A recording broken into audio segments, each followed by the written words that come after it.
நான் மிக்க மகிழ்ச்சி அடைகிறேன்.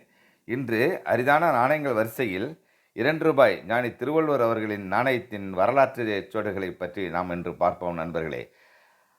1964ஆம் ஆண்டு சர்வதேச தமிழ்மொழி ஆராய்ச்சி சங்கம் தொடங்கப்பட்டது.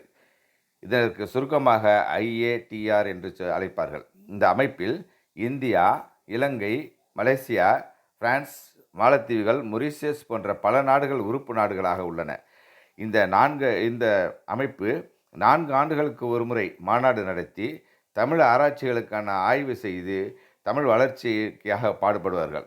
இந்த வகையில் 8வது உலக தமிழ் மாநாடு தமிழ்நாட்டில் உள்ள தஞ்சாவூரில் 1995ஆம் ஆண்டு ஜனவரி 1ஆம் தேதி முதல் 5ஆம் தேதி வரை மிகச் சிறப்பாக நடந்தது.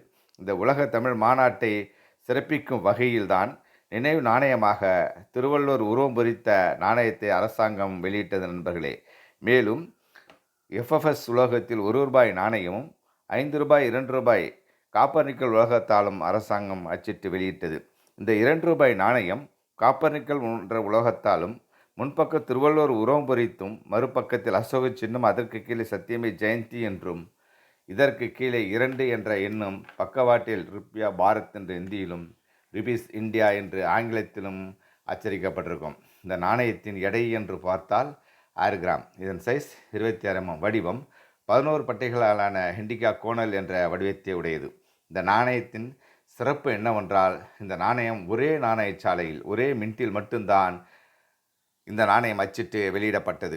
பாம்பே நாணயச்சாலையில் மட்டும்தான். இந்த நாணயம் இப்பொழுது அரிதான நாணயமாக உள்ளது, ரேர் காயின். இதன் மதிப்பு இப்பொழுது என்ன என்று பார்த்தால், ஃபைன் கண்டிஷனே 50 ரூபாயிலிருந்து UNCயாக இருந்தால் 1200 ரூபாயாக உள்ளது நண்பர்களே. ஆனால் இப்பொழுது வெளிச்சந்தையில் இதன் மதிப்பு கூடுதலாகத்தான் உள்ளது. சாதாரணமாக நான் சேமித்த நாணயம்தான் இது. எனது நண்பர்களே, நாணயங்களை சேமியுங்கள் என்றும் இதன் வரலாறு பேசும் என்றும் சொல்லி, நாணயங்கள் பற்றி வரலாற்றுகள் தன்மையை பற்றி தெரிந்து கொள்ள நமது சேனலை சப்ஸ்கிரைப் செய்யும், லைக் செய்யும், ஷேர் செய்யும் நண்பர்களே.